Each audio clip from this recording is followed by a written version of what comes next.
Talk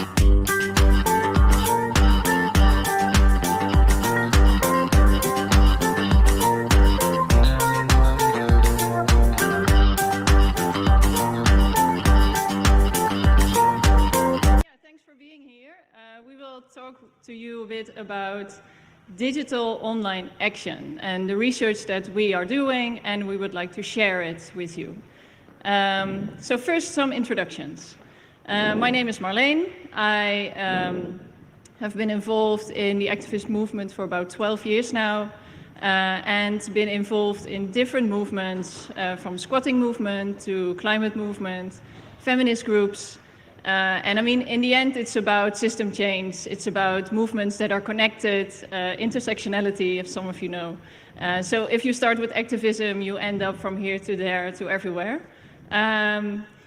Yeah, I've been involved in different social spaces. I love to cook vegan food. I'm a vegan myself, and I love to share that with people. Yeah, I'm schooled as a graphic designer. I've been working as a graphic designer. Not for commercial work, but often for the movement and for different organizations. And the last 3 years, I am working at Greenpeace as an action coordinator.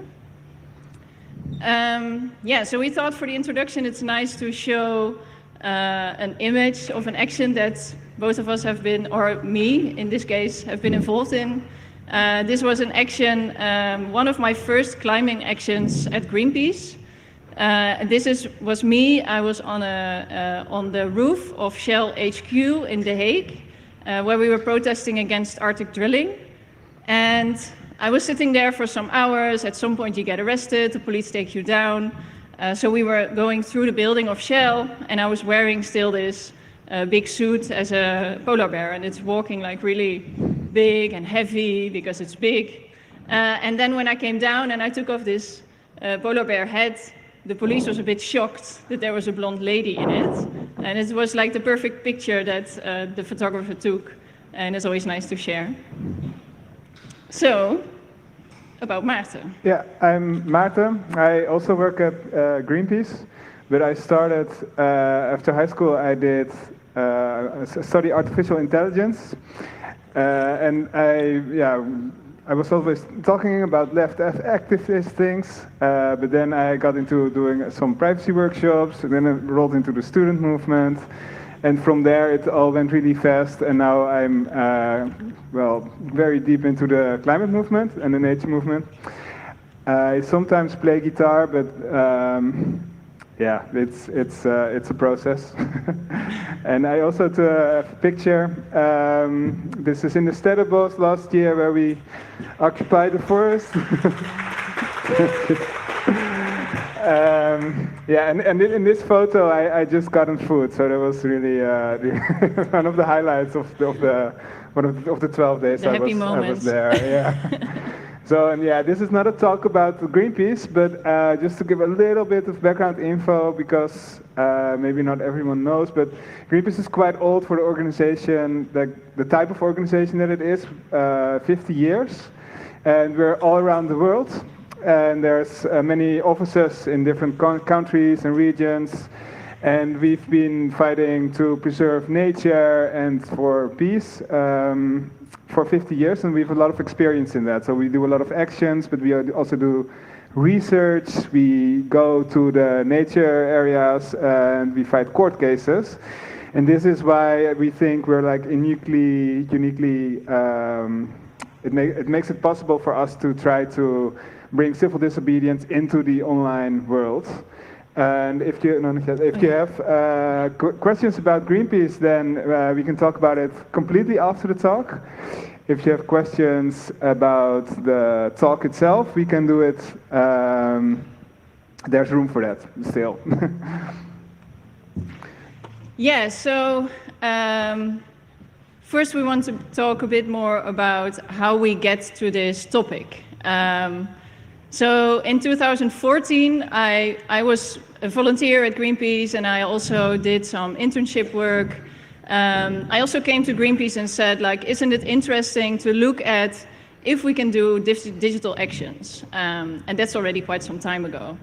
The year after, I organized a hackathon where the challenge was to look into the data of fishing vessels that go around the whole world, and at some point they can take off their tracking system or turn it off, and we basically don't know what they're doing in areas. So during this weekend, there were more than 30 people. We looked into the topic, we got a lot of data from AIS systems, and we learned a lot about what we can do if they turn off their systems. So that was, for Greenpeace and for us, a really valuable moment, but also for the people who joined, because they really liked it to be working together with Greenpeace and to do something that would preserve nature, preserve the oceans. So after that, we wanted to continue with, like, what can we do with data, with online activism? And so together with a colleague, with Bob, I set up an e-activist team at Greenpeace. And this is basically a team that does more innocent online actions. So they write Google reviews, they put pictures at a bad company about their destruction, and all kinds of actions we did. They were very useful. It still exists, this team, so we're still doing these kind of actions, often to support offline actions. And it's really a nice extra and new tool in our way of activism. So yeah, next, now, or the last year, I've been looking into, like, how can we do digital disobedient actions? But before we really get into that, we want to give you a bit more context about what disobedience means, but also how Greenpeace does that, and how we have court cases, how we win court cases, because this is really important to understand why we believe it could be possible. Yeah, so first about what is civil disobedience and nonviolent direct action. Because there's this concept in our society, civil disobedience, and it's meant to fight things that are a greater cause than yourself. And you need to, well, uphold a certain number of criteria in order for it to match that civil disobedience definition. For example, you need to have a lawful excuse, which is, let's say your neighbor's house is on fire and you break down the door or the window to save the baby sleeping inside. Then you're breaking the law because you cannot break windows, but you have a lawful excuse because the house is on fire. And for the same way, it's like the planet is on fire, so sometimes it might be justified to block Shell, for example. You have to be really careful about safety of everyone involved. That's for our activists, but also for the police people and for the workers at the sites that you do actions at. And you have to, subsidiarity is when you first exhaust all other possible means to fight for your cause. So if you start with petitions and then you do demonstrations and it still doesn't work, then you almost have to take the next step. Then you're justified for that. But you also have to be proportional. So if you're fighting a very big thing, then it's proportional to, for example, with the Sterrenbos, we have a big nature crisis going on, and then you sleep in a tree, in the forest. That's a small thing. Let's see if I forgot anything. With Greenpeace, we're very, and also for civil disobedience, non-violent. So violence is a very vague concept. But we're very strict, never violence against people, and if you have to do violence against objects, rather not. But sometimes you need to maybe break through a fence, or for example, but non-violent as much as possible. And as I said, there's no personal gain to be had from doing civil disobedience. So it's really for the bigger cause. And all this together makes it so that judges think like, okay, they're changing the world, they're fighting for a bigger cause, and that is nice. And NVDA is a subset of civil disobedience where you directly go to the activity that's doing harm. For example, you shut down the coal-fired power station. It's a direct action, and you directly stop the activity. And so one example I can just play, right? Yeah. This is in Germany. Sound? It would be nice if there's sound.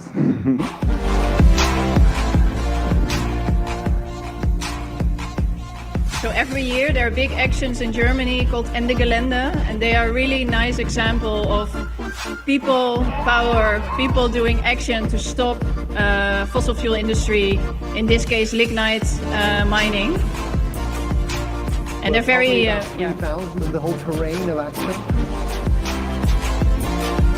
1,000 to 1,500 have come from all over Europe. We're here to stop the trains from coming across the tracks because we believe in climate justice and we want the coal to stay in the ground. I feel it's an honor to be here, so yeah, I'm very happy. We know that you're lying.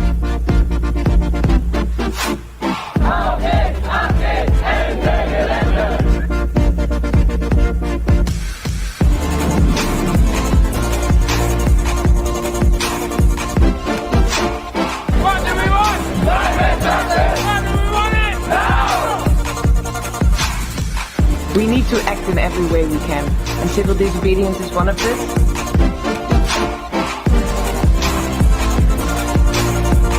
Whatever it takes, we have to stop coal. The people got the power. People got the power. Tell me, can you feel it?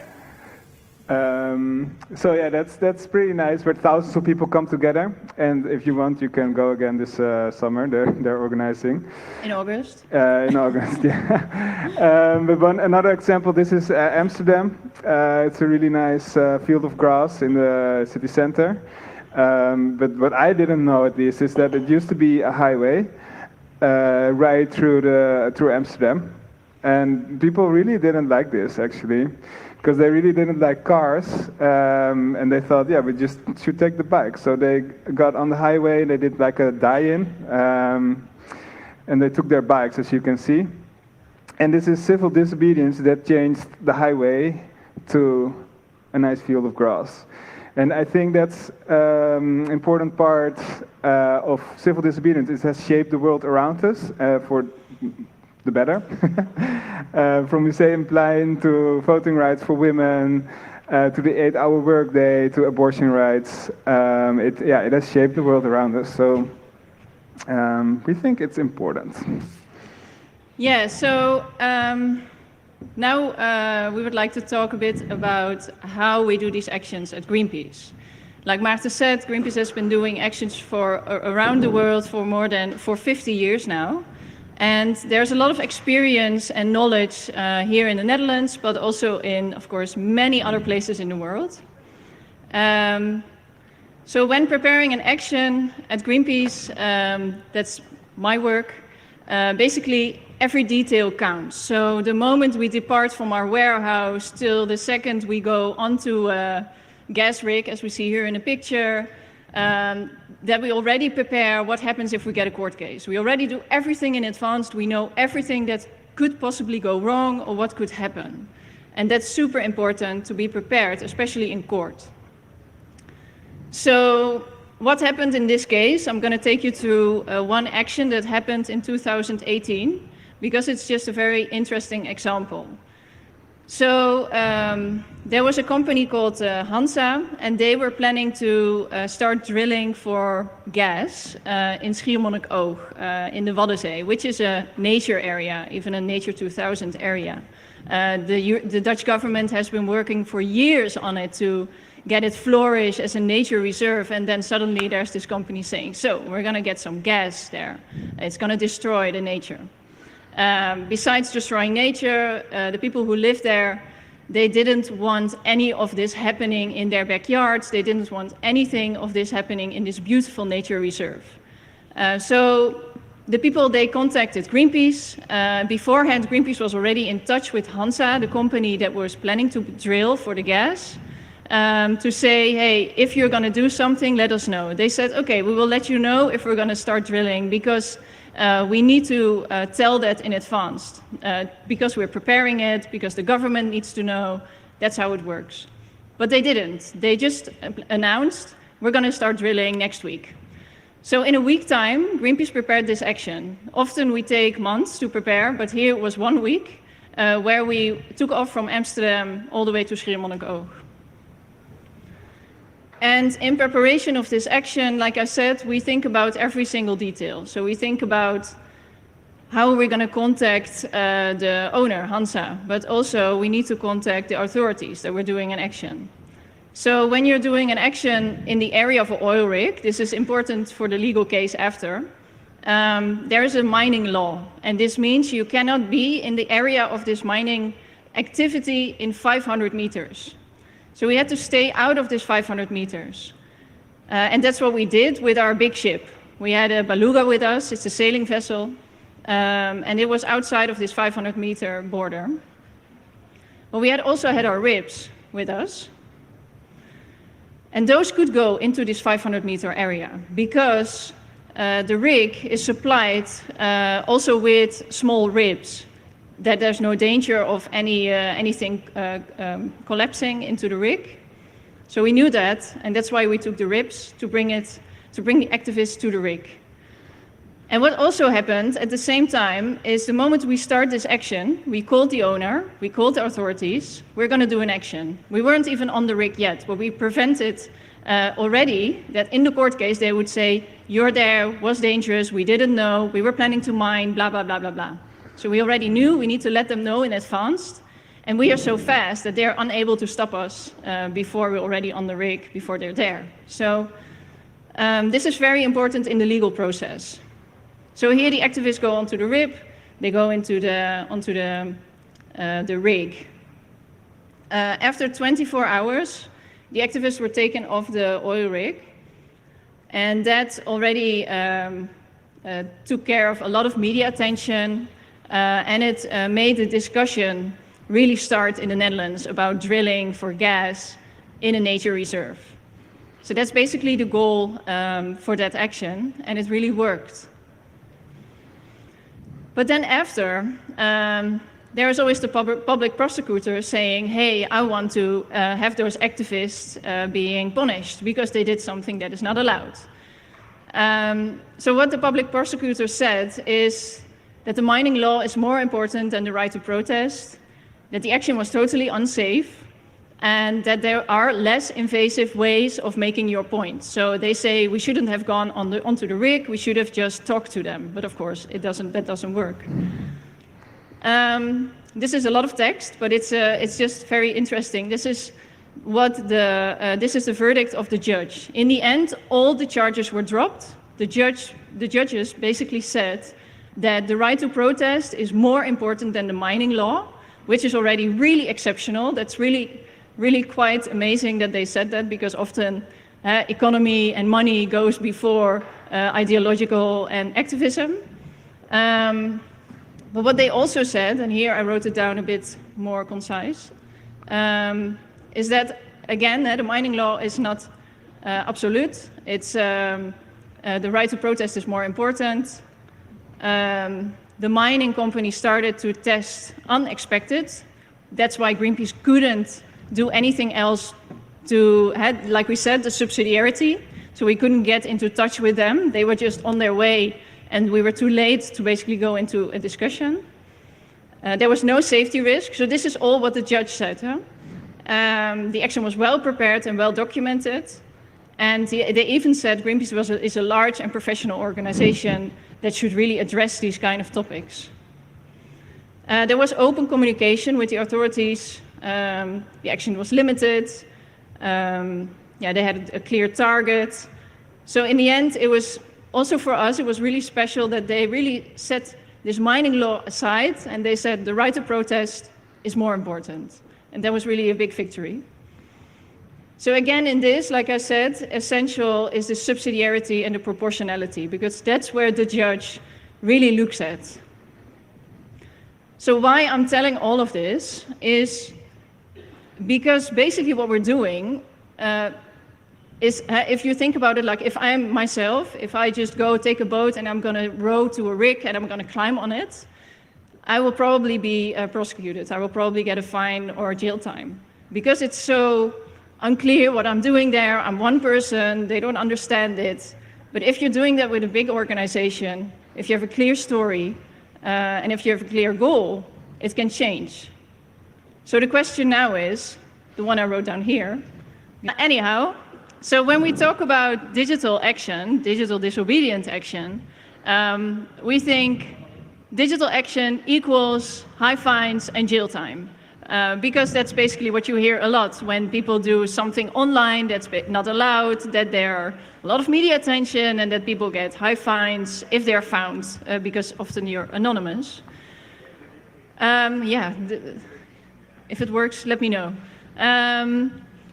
So the last year and a half, we've been doing really extensive research where we talk to lawyers who are specialized in the right to protest, but also cybercrime lawyers who have advised us, and we have been talking about like how does that work and how could you move like a right to protest, the European right, into a digital area?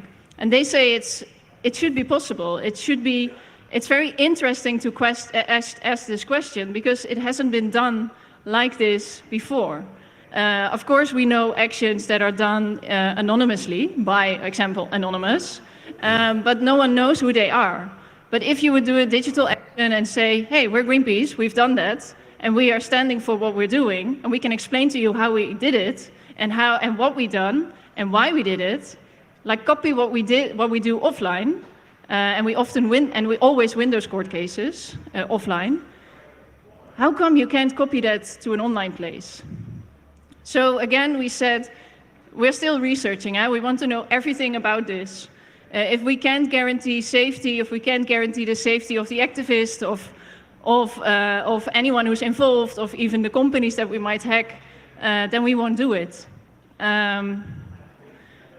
So basically what I'm saying is that we think that the risk isn't as high as I expected before. There are laws already made on this topic, cybercrime, and we've seen that, of course, in the news. But there's also a part in this law that talks about ideological action. So that means that there's already a chapter written in het wetboek van strafrecht, I don't know how to say that in English, saying that they already thought about, like, what if you hack something with an ideological stance, with an ideological view? And then, of course, we look into jurisprudence. So what has been done before? Have there been court cases done against activists who do digital actions? And of course, we look at the European context. You can look into many places in the world. US, there's often these things happen with Snowden, but we're in Europe, so we look at European law. And one action we did find was a DDoS attack on Lufthansa, done by activists who didn't want undocumented refugees to be deported. And Lufthansa was taking them to another location. So they DDoSed openly, hey, we did this is my name, as a form of demonstration. And they won this court case. So they were not prosecuted for anything. And that's the one case we can find, it was in Germany, that happened where activists said, we did this, it was a direct action, but the judge said it is okay to do it because it was a demonstration. And that's really interesting. Yeah, so screens are not on yet. So if we really want to start with doing actions, we really need to prepare. Because how would you copy the things we prepare when we do a physical actions for an online action? Like we say, the subsidiarity and proportionality are very important. Subsidiarity depends on the target. Hey, yes, that talks a bit easier because it's a lot of text. So the subsidiarity, it depends on the target. So for example, if we want to do a digital action on Shell, I mean, we've got a history with Shell. we've done many actions on Shell. So we don't really need to explain why we're doing more heavy actions, for example, or digital actions on Shell, because we have been doing that for years. So that depends on the target. But if you want to do a proportional action, that's a bit of a difficult one. That's something that I've been thinking about. Like, what is a small action online? What is something big? What is something that's really disruptive? And how would a judge look at that?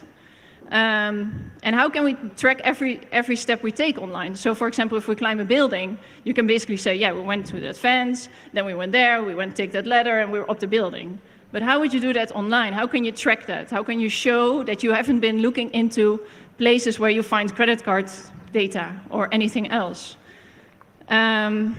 Yeah, so again, the thorough legal advice. We don't want any risks. We want to make sure that no one gets in jail. And if they are not possible, then we don't do it.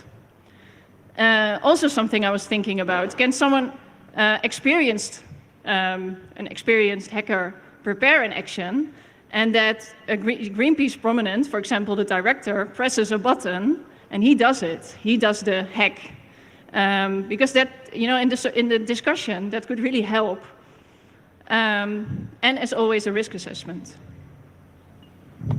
Yeah, so now we're in the process of all the technical stuff, but it's also what are we actually going to do? We are very good at doing banner drops, but what would a digital banner drop look like? And it's quite obvious if you block the entrance to Shell, but can we also do a direct action online, and how would that look like? And maybe the most interesting one, or challenging one at least, is the mass action, where you have, you saw the video of Anne Glenda with thousands of people. Can we do it online in a disruptive manner? And then, yeah, make it happen. Because the world is warming, and nowadays this is from the global south, but on the right side of the screen it's in Europe now, and even in the Netherlands, where we have floods. So there's no escaping it anymore, and something needs to be done. And then we're the question part. How much time do we have? 15? Okay. So we have time for questions, and we would love to hear anything if you have any remarks or questions, or also later we have more time. You can also come to us. We will be here the whole day, also on Monday. So any questions? Oh, yeah. It's also working. Like, what you described is how can you prove that you're not hacking the company or not accessing the database or accessing confidential information? Can you talk a bit closer? I can. Yeah, of course. Yeah. The most important thing with it is, like, what you described with a DDoS attack, it's impossible to hack anything with it. It's just disrupting their services, but it's not hacking it. You're not accessing the database. You can prove this to everyone, that there are certain types of cyber attacks which are impossible to lead to an actual hack. And that's the most powerful thing of it. Also what you said, like, how can I have many people attack Shell, for example? Like, take the most busy page of Shell, the page which takes the most time to load, maybe their login page to their oil platform, or take some page which is very slow to load and speak a time globally, and everyone refresh the page constantly. Everyone at the team start refreshing the page, and eventually it will stop working. And then the oil consumers cannot log in, but you can prove that you did not hack anything. And if you say, like, hey, we're Greenpeace, if you're gonna do a real hack, you must say, I'm gonna use it from this IP address, I'm gonna use this method, and you can check this logs to make sure that no database has been hacked. But if you're using a DDoS attack, you should not disclose your IP, because then they can block it very easily. But it's technically impossible to access private information, so you're always, in that side, legal. Nice. DDoS is not Thanks. legal, by the way, but it's at least a gray area. Yeah. Nice, thanks. It's very interesting. Can we respond? Because on Monday we have a workshop where we are gonna try to really make the translation move for these kind of actions, and really try to look like, okay, maybe we can even find the page that you were talking about, and let's find it on Monday. Yeah. Yeah.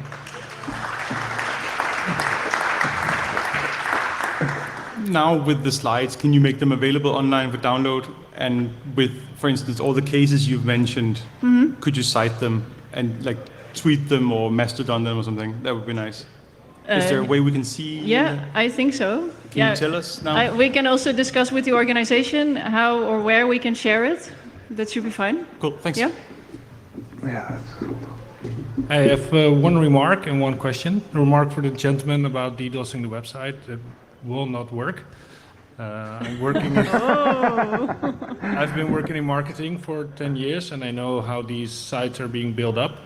So, best case, you would get one edge node you could maybe get down, but everything is protected by like CDN or Akamai, or without any real hacking, you would just not get a result that you would like. But I would like to talk more on Monday about that. Yes. Yeah. But let's talk on Monday. Let's go. Or after this talk, also fine. My question is, if you do an action, who gets sued? Is that Greenpeace or are that the people performing the action? If Greenpeace acts as a protection for people doing the action, that could attract a lot more people, be willing to do civil disobedience if they're shielded by an organization. Yeah, it's actually I think almost all cases, it's the activists. But it's also a combination, because the activists do the action in the name together with Greenpeace. So that means that they have an organization like Greenpeace behind them, supporting them, also being there in court with the lawyers. So it's Greenpeace supporting them and Greenpeace helping running the court cases. But in the end, they want to prosecute the activists. Okay. But we don't have any cases where the activists were heavily prosecuted because of those preparations. And that's where it starts. It starts when we are at home in our drawing tables, drawing down this action, or at work, and saying, hey, we really need to take care of all these points because of a court case. Okay, so that's already prepared in advance. Okay, thanks. Yeah. Hey, so first of all, cool talk, thanks for sharing. I do have a question regarding this preparation phase that you mentioned. I would expect it's kind of easy when you're a Dutch person doing something on Dutch mainland, like taking an action, but then when it gets online, it gets much more difficult to grasp. How do you make sure that it's actually Dutch law that will be applicable? How do you make sure that you do not fall under like foreign jurisdiction? And is it part of the technical analysis that you have to conduct before taking such actions, or is it part of like a more legal approach? For the first question, I think you mean that if you hack a company that has servers in the US, for example. Yeah, sometimes you just don't know. You may have some edge cases where it has some impact on other companies, on other jurisdiction, for example. Yeah. We also talked about that with the cybercrime lawyer, for example, and he said that's a very difficult one, of course. And if you would start doing these actions, it would be smart to look into where are servers placed for the first times and see, to make sure you're on European area or European law. And if not, that's the next step, I would say, because there's a chance that the US will say, hey, the activists need to come here because we want to prosecute them. And that's a very tricky one. But I think what we said now, we would try to focus on European law and everything that's on European ground. Okay, cool, thank you. And the second question, sorry, I missed. I'm not sure there was a second question. No, okay, sorry, I thought you had a second one, sorry. Yeah. Hello. Hey. Think about how to formulate it properly. So there's of course the tension between if you do something in public, it's nice, but then people know who you are, and we know that maybe sometimes like people that don't necessarily follow the law, people disappear or stuff like this. I don't know if you could maybe comment on the difference between like doing something privately or like securely, let's say, so you don't know who's behind it, so nobody can be specifically targeted. Because usually it's just a few people that know the very specifics, and so like you just make their life horrible, and there won't be more of these attacks, let's say. So I think there's a bit of a tension between like doing something privately or like anonymously versus publicly. I don't know if you've thought about this. It was partially answered a little bit by the preparation stage. Yeah. I think it's probably best to do everything out in the open, as let's say, in the light as possible. Yeah. But maybe you can comment on this. Yeah, we're still talking about this, but like I said before, this form of action, like what we're doing offline, we can get away with it. Like we do it for 50 years. And I believe you can really copy that to an online place. And if you do it anonymously online, I think if they find you in the end, I think the repercussions are harder and are, because we're open and because Greenpeace is always saying, this is the activist, this is the organization, the judge is also more willing to be, hey, that you're doing it for such an important topic, you're fighting climate change or whatever. It really helps. So I know what you're saying, that there's like maybe not so many people who can do a really difficult hack, for example. Maybe there are, I don't know. Or even activists like fighting for the Amazon. I don't know, what is like the highest number of activists disappear over there? Yeah, no, that's true. But it depends on what action you're also doing, right? And what target. But with Greenpeace, it's really like that we always show who we are. But we do, I personally think it's important that you can do anonymous actions, of course, but that's not how Greenpeace works. Thanks. Yeah. 5 minutes. Okay, so the last 2 questions and then we need to continue. So, to me it feels that the goal with the physical protest is to disrupt the companies to get their attention for a cause, right? Yeah. On Monday we're going to go into 4 tactics, and sometimes it's also making public aware that something is happening, or direct communications towards the people who can influence decisions. But now we focused a lot on, yeah, because the examples given, people boarding a drilling platform, you being in the trees, all that is preventing people their work, right? You being disruptive to that process. It costs them money, time, effort, whatever. If you translate that to online, you will not accomplish that with a WikiLeaks or Edward Snowden. You will not get there. If you go with the DDoS, you will not get there. So that means that you're promoting to destroy or disrupt their infrastructure. And you feel that you can do that with your previous offline case in the physical space. So is that what you're advocating? No, this is what we want to dive into on Monday to see, like, hey, if we do a banner drop, can we do a banner drop online? Like, is it translatable? That's called spam.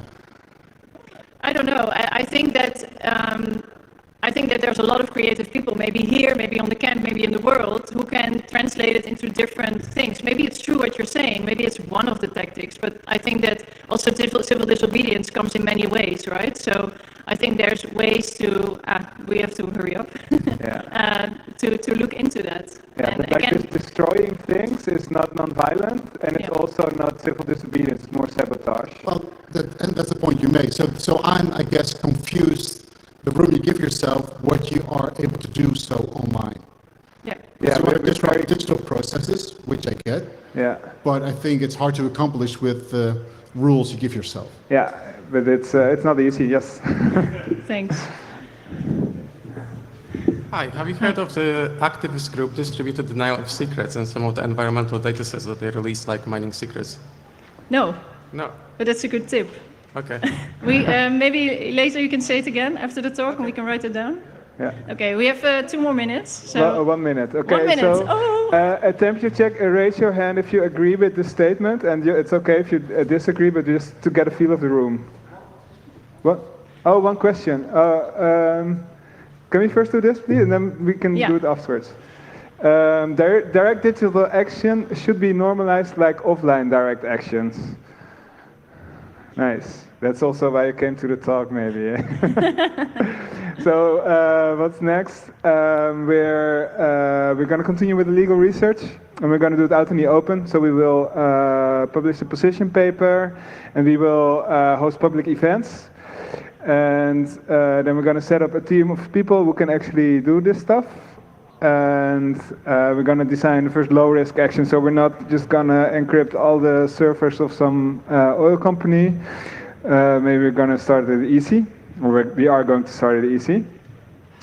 And then on Monday, like we said, we're going to try to really see if we can find ways to make this translation step with hopefully all of y'all and your expertise. That would be really nice. Yeah, so we'll be back. Yeah, and if you want to contact, send me an email. Wimpy's email is on Google, so sorry for that. I have my other email, which is RiseUp, which is much better. We also believe that. Signal me or to send a telegram. Like I said, we will be here today, and we will definitely be there on Monday the whole day. So also just come to us and talk to us. And we had one last question. Is that still okay? I'm looking at. When is the next hackathon? I don't know. I didn't plan one. We can organize one. Yes. Who would like to join a hackathon if we organize one? Nice. Some hands. Oh, we should get some numbers. Okay, I think that's it. Wait, who's going to be here on Monday, actually? Nice. Yes. It will be fun. Cool. Okay, thanks. That was it.